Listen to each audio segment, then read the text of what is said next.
वो बातें जैसे आज ही हुई ऐसा लगता है। खुद की पुस्तकें होनी चाहिए, उस वक्त मेरी इतनी ही महत्वाकांक्षा थी।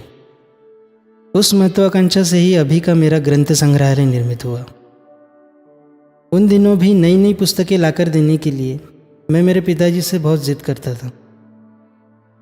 मेरे कोई पुस्तक मांगने पर ऐसा कभी नहीं हुआ कि पिताजी ने शाम तक कहीं न कहीं से वो लाकर न दी हो। हमारी आर्थिक स्थिति बहुत खराब थी, पर उस वक्त इस बात का मुझे ज़रा भी एहसास नहीं था। मेरे पिताजी का हृदय बहुत विशाल था, इस बात में कोई शक नहीं। मेरे द्वारा कोई पुस्तक मांगे जाने पर जेब में पैसे हो या ना हो, अक्सर पैसे नहीं होते थे। हमेशा की तरह निराश होकर ही मेरे पिताजी घर से बाहर निकलते। उन दिनों मेरी दोनों बड़ी बहनें मुंबई में ही रहती थीं। उनकी तब शादियां हो चुकी थी। मेरे पिताजी जो घर से निकलते तो दोनों में से छोटी बहन के पास जाते और उसके पास जो 3-4 रुपये मेरी पुस्तक के लिए लगते वो मांगते। उस बेचारी के पास भी कहाँ से होते उतने पैसे। संकोच से बोलती कि मेरे पास इतने रुपए नहीं हैं। फिर तुरंत मेरे पिताजी निराश होकर बड़ी बहन के पास जाते। उसके पास रुपए न होने पर वो उसका एक गहना मांग लेते। ये गहने उन्होंने ही उसे शादी में दिए थे। वो बहुत नेक दिल थे। गहना लेकर वो एक निश्चित मारवाड़ी के पास जाते। उसके पास 1 महीने के लिए वो गहना गिरवी रखते और महीना ख़त्म होने पर पेंशन हाथ में मिलते ही मेरे पिताजी फिर से उस मारवाड़ी के पास जाकर गहना छुड़ा कर लाते और फिर से बड़ी बहन को सौंप कर आते।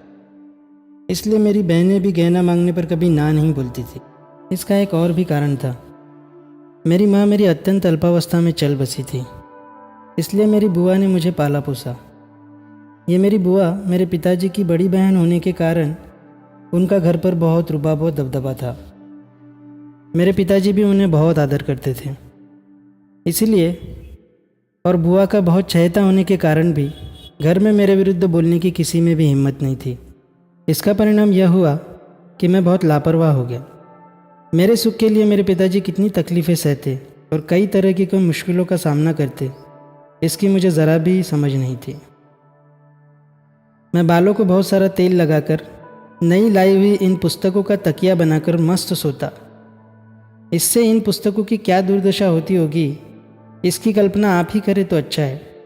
छोटी सी उम्र से ही मुझ में पढ़ने की विलक्षण रुचि उत्पन्न हुई, और वो भी इतनी कि अमुक पुस्तक में अमुक जगह पर अमुक महत्वपूर्ण बात लिखी है।